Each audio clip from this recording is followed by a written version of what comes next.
Mississippi app. Hope you know you can always find us too on your local SuperTalk Mississippi radio station. And if you've listened to Good Things long enough, you know we like space here. We like not exploring it ourselves, but exploring it from here and also exploring what everybody's doing over at NASA Stennis and connecting Mississippi to some really cool missions. And today, November the 28th, is actually Red Planet Day. It commemorates the launch of the spacecraft Mariner 4, which actually became the first successful flyby of Mars. And it's also a day to learn more about it. And if you didn't know, NASA Stennis Space is trying to help folks get to Mars, which I think is really cool. So joining us to tell us a little bit more about that project is Lacy Thompson. He's NASA Stennis' news chief. So, hey, Lacy.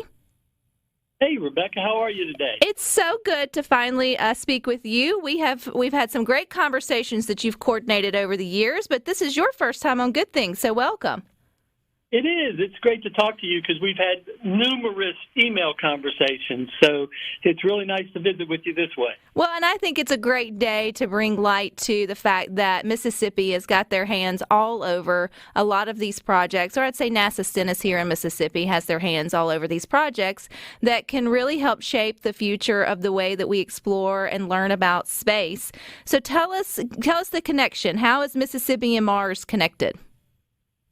Well, I'll tell you what, and you're exactly right, because, you know, there's only 10 NASA centers in the whole country, and Mississippi has one of them.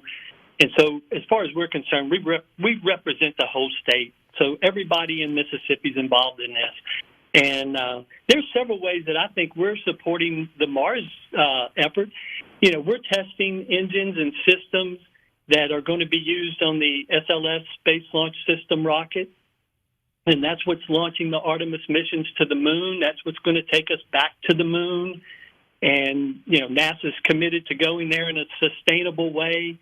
And while we're there, we're going to learn the techniques and the technologies and capabilities we have to have in order to go farther, to go to Mars. And so, you know, we're directly involved in that and testing the rocket engines and the systems that are going to get us to the moon. And what we learned at the moon is going to get us to Mars. Which I think is so cool. That's like right here. So when we hear about those big headlines and those big achievements, a lot of those engines, or most, or maybe all of them, Lacy, had to come through, you know, at least the Mississippi Gulf Coast. There's been Mississippi hands sort of on that to test to make sure that they're secure and ready to go. I love, though, this idea of the helping to develop the anonymous systems that would be like on the ground that you're sort of looking and seeing going, because, I mean, it's space. Folks can't just get out and walk or always make it. So it may not be people who make it there first, I think is what I'm trying to say, Lacy. It may be some of the technology we create to get there to do the exploring before we go. Exactly. And you think about it, when we go to deep space and we go to Mars, you know, you can't communicate in real time. So if something goes wrong, by the time an astronaut would send a message back to Earth and Earth would send a message back to them, it might be too late. So you need systems that are autonomous, can operate, can monitor themselves, and can kind of keep you aware of what's happening with your spacecraft. So, you know, we have a small autonomous systems lab, but they're very talented and they're very focused, and they're helping develop some systems that, you know, they could fly on some of these missions. You never know. You never know. And you also never know who's listening who may have a student at their house that's just really into science or STEM, or maybe just kind of has their head in the clouds like me and likes space, but didn't think that maybe a career could be possible. I mean, when I think about space as a kid, you think mainly like your astronauts or maybe a very limited number. You don't recognize that when you think about space exploration, the huge umbrella of potential of careers or opportunities for students to go into. So how does NASA Stennis sort of help rein kids in, or at least show them what's possible in terms of working in the field? Well, you know, we do outreach in a lot of different ways. I mean, we focused on STEM careers and studies and things like that, because we're going to need engineers and scientists and technicians, but we're going to need, like you said, a range of people, you know, people that can do anything. We're going to need accountants. We're going to need lawyers. We're going to need, you know, communications people. We're going to need everybody that you can think of to be involved in this. And so we try to tell the story, because that's how you get people excited. You get them excited by telling them what's going to happen in the future and where we're going to go next. And, just think about it. A lot of the engineers that help us get to Mars, they may come from Mississippi. And who knows, some of those astronauts that go may come from Mississippi as well. That's pretty exciting. That is really cool. That's, one of the small things as a girl. I was like, oh, I want to be an astronaut until I realized how much math went into it. And I thought, well, maybe that's not the best the best route for me. But it's still, I think we can all just appreciate what all goes into these great explorations and these missions, and then take pride in the fact that so much of it, the beginning phases of it, is happening here. I know y'all have had a lot of testing done over the last couple weeks, especially months. Where are we on that right now, Lacy, in terms of what's actually happening at Stennis right now in terms of the next project or exploration?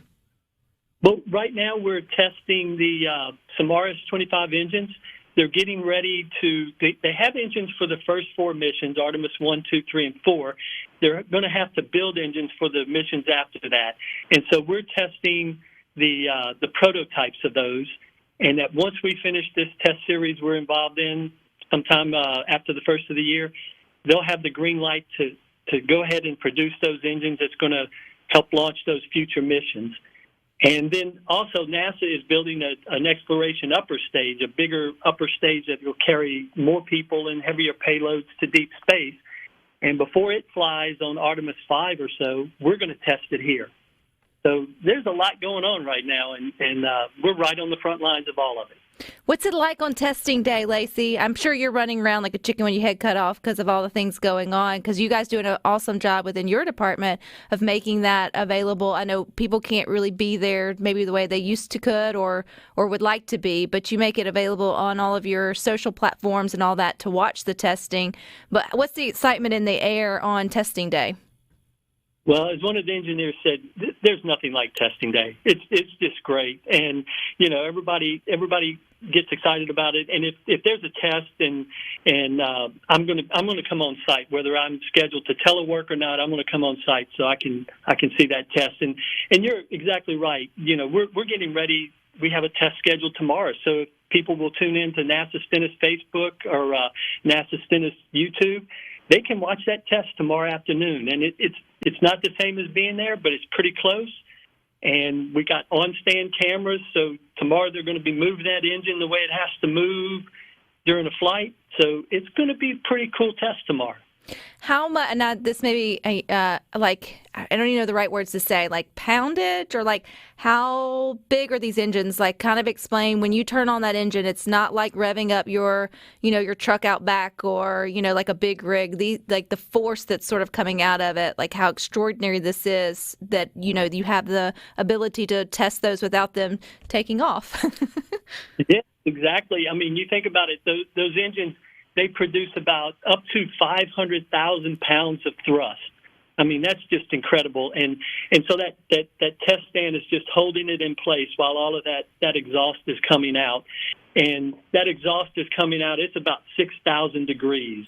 And so it's hot enough to actually melt, steel. And we have to spray all this water to make sure that it doesn't melt anything and to cool it off. So when you're watching that test and you see that big white cloud coming up into the sky, that's actually steam from spraying all that water into that hot exhaust. Such cool stuff, Lacy. I think it's really neat that we have, again, that right here, NASA Stennis Space Center in Mississippi. They're on the Mississippi Gulf Coast. I feel like it's one of our best kept secrets, but we don't want to keep it a secret at all. We want folks to know more about it. So, Lacy, if folks are interested, I know y'all have everything from internships to educational opportunities for students all throughout the year and camps and all the things. So where do people go for all the things? Right. You just go to nasastennis.gov and look at it, or nasa.gov/Stennis, and you can go to the website. You can find all kinds of information there. If you have questions, you can email us. There's the email addresses on there, or you can call us at 228-688-3333. That's the Office of Communications, and we can help get the information you need. And Rebecca, I got to tell you, you do a great job of promoting and telling the story. So you're helping to keep it not a secret any longer. Well, I appreciate that because I probably won't ever make it to space in my lifetime because let's be real, Lacy, I'd probably chicken out. But I like the idea of the next generation maybe coming behind us and being from Mississippi and doing that. I think it's super cool. And, what a fun job you guys all have there. So I appreciate your time. Well, thank you so much. It's good to talk to you. All righty. You guys stick with us. We got more for you coming up next.